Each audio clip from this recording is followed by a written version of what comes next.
चर्चा करने के लिए हमारे साथ ट्रस्ट म्यूचुअल फंड के सीईओ मिहिर वोरा जुड़े हैं, उनसे बात करेंगे। मिहिर जी, गुड मॉर्निंग। क्या मान के चलें कि एक नई बुल मार्केट का आगाज़ हो चुका है? ऑलरेडी अगर आप देखें लोस से हम अच्छी खासी रिकवरी दिखा चुके हैं, मिड कैप तो ऑलरेडी ऑल टाइम हाई पर आ चुका है। ऐसे में क्या एक इन्वेस्टर्स के लिए मौका है इस समय कैश डिप्लॉय करने का?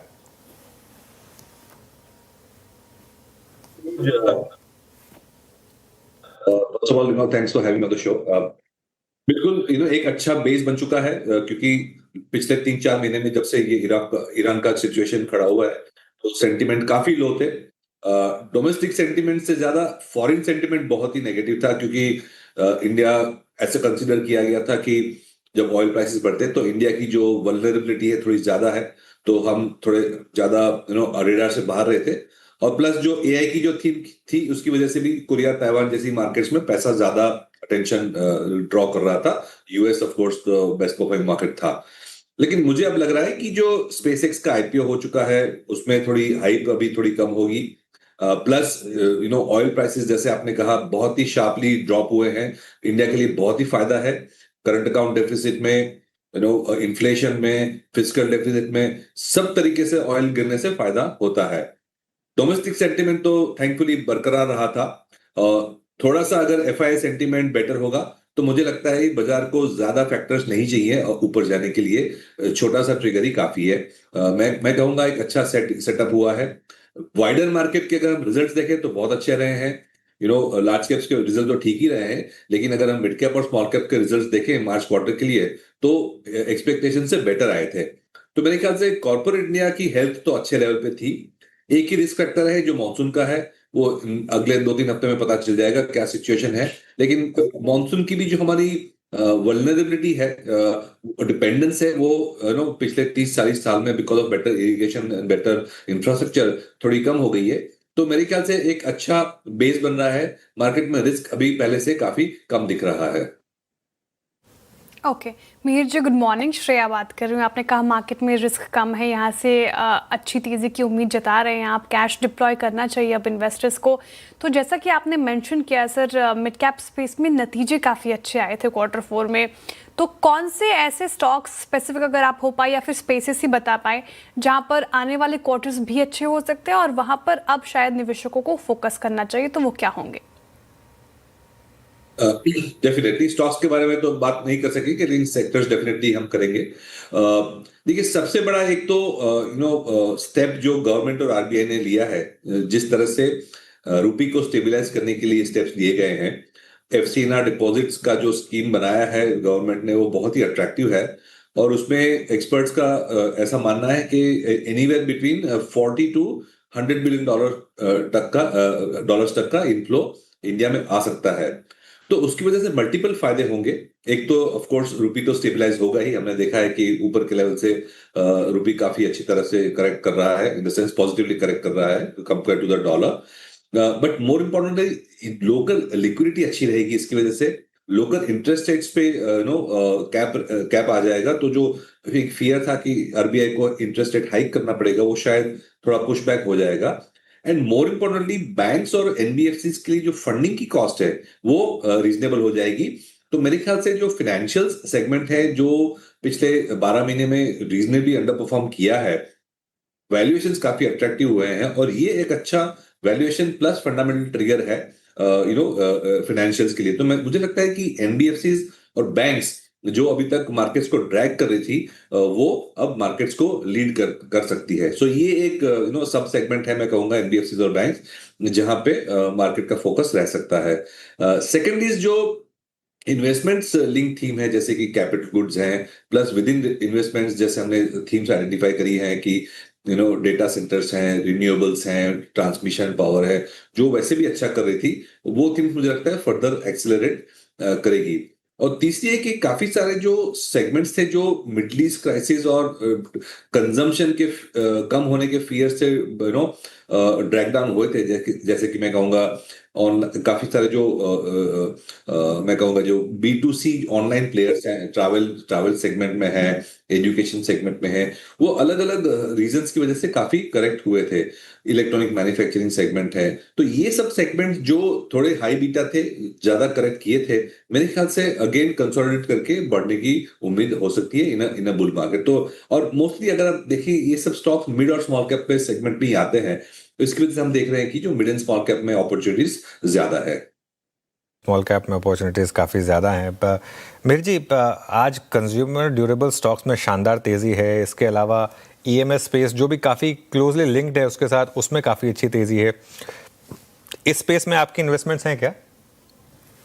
हाँ, डेफिनेटली दोनों थीम्स के लिए, एक तो लोकल कंजम्पशन थीम की वजह से, एंड प्लस जो manufacturing outsourcing of electronic manufacturing या आत्मनिर्भरता का जो गवर्नमेंट का फोकस है पीएलआई स्कीम देके, और काफी दो तीन ईएमएस वाली जो कंपनीज हैं उन्होंने सेमीकंडक्टर डालने की भी इन्वेस्टमेंट्स प्लान दिखाए हैं। तो वो सारे कंपनीज जो हैं उसमें फर्दर तेजी हो सकती है, क्योंकि यही सब कंपनीज ज्यादा करेक्ट हुई थी, और अब जब बेस बन रहा है तो मेरे ख्याल से इनका रिबाउंड भी ज्यादा हो सकता है। ओके मिहिर जी, आपने हालांकि अभी सेमीकंडक्टर का जिक्र किया, ये जो पूरा स्पेस है AI, semiconductor, data centres, budget में भी काफ़ी पुश किया गया था इस सारे स्पेसेस को। अगर इसको प्ले करना हो तो कैसे किया जाए? तो उसमें काफी सारे प्लेज हैं, लेकिन मैं एक थोड़ा कैवेट दूंगा कि स्टॉक स्पेसिफिक जाना चाहिए, क्योंकि ये सेगमेंट में ग्लोबली और लोकली हाइप थोड़ी ज्यादा हो गई है, तो वैल्यूएशन को बिल्कुल इग्नोर नहीं करना चाहिए। तो ये मैं कहूंगा रिस्क फैक्टर पहले से बोलना चाहिए, लेकिन इसमें काफी सारी सब थीम्स हैं। इसमें फॉर एग्जांपल बैकअप जनरेटर्स भी चाहिए होते हैं। जैसे डेटा सेंटर्स आ रहे हैं तो रिन्यूएबल एनर्जी की डिमांड बढ़ रही है, तो ये सारे स्पेस में भी पहले से ज्यादा एक्सेलरेशन हो रही है कैपेसिटी एक्सपेंशन में, सोलार वगैरह में। सोलार जब आती है तो फिर ट्रांसमिशन एंड डिस्ट्रीब्यूशन एक्स्ट्रा चाहिए होती है, तो वहां पे टीएनडी स्पेस पे भी आ रहा है। कपल ऑफ कंपनीज जो है वो डेटा सेंटर्स सेटअप करने का ईपीसी कॉन्ट्रैक्ट लेती है, तो उनकी ऑर्डर बुक अच्छी दिख रही है। Certain real estate linked companies हैं जो डेटा सेंटर सेटअप कर रही है, because they have the land and the buildings and the power supply, तो वो भी प्लेस है। तो ये सेगमेंट में काफी सारे डिफरेंट डिफरेंट मैं कहूंगा थीम्स प्ले आउट हो रहे हैं। ओके, चलिए डेटा सेंटर एआई स्पेसिफिक बात हो गई। ये जो लार्ज कैप आईटी की बेयर मार्केट है, इसके कुछ एंड होने के साइन है क्या? जो कल एचसीएल टेक ने, स्टॉक स्पेसिफिक सवाल नहीं है लेकिन मैं एक स्पेसिफिकली इसलिए पूछ रहा हूँ कि कल जो उन्होंने इन्वेस्टमेंट की सर्वम में, उसके बाद थोड़ा मार्केट ने एटलीस्ट पॉजिटिवली रिवॉर्ड किया, कुफोज ने काफ़ी पॉजिटिव चीज़ें बोली। तो यहाँ पर आप कोई ओवरवेट है इस समय, अंडरवेट है, क्या व्यू है आपका? देखिए, आईटी में दो चीज मैं कहूंगा। एक तो जो एआई लिंक जो फियर थी, एआई का जो डर था कि एआई आएगा तो आईटी सर्विसेज बंद हो जाएंगी, मुझे वो फियर थोड़ा कम लग रहा है। मेरा प्रॉब्लम लार्ज कैप आईटी के साथ ये है कि इवन विदाउट एआई उनकी ग्रोथ रेट जो थी वो सिंगल डिजिट पे ही थी, और in the forcible future also ये सिंगल डिजिट ग्रोथ रेट पे ही रहेंगे। तो लार्ज कैप आईटीज में मुझे लगता है कि structural growth rate single digit का ही है। तो इंडिया जैसी कंट्री जहां पे बहुत सारे अदर एक्साइटिंग सेक्टर्स हैं, तो आईटी हम टेक्निक स्ट्रक्चरली अंडरवेट रहते हैं। Within IT of course there are a few good well managed companies जहां पे अभी भी मैं कहूंगा मैनेजमेंट डायनेमिक है, फायर इन द बेली है, ग्रोथ की एस्पिरेशन ज्यादा है compare to the large cap ITs. वो मिड और स्मॉल कैप में है, वहां पे हम ज्यादा फोकस करते हैं। तो आईटी का जो हमारा एक्सपोजर है वो टिपिकली मिड कैप आईटी में है, लार्ज कैप आईटी में हम स्ट्रक्चरली अंडरवेट रहते हैं।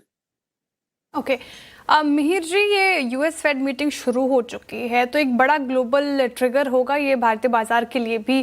क्या एक्सपेक्ट कर रहे हैं आप, और वहां पर एक्शन कैसे इफेक्ट करेंगे या इम्पैक्ट करेंगे भारतीय बाजार को?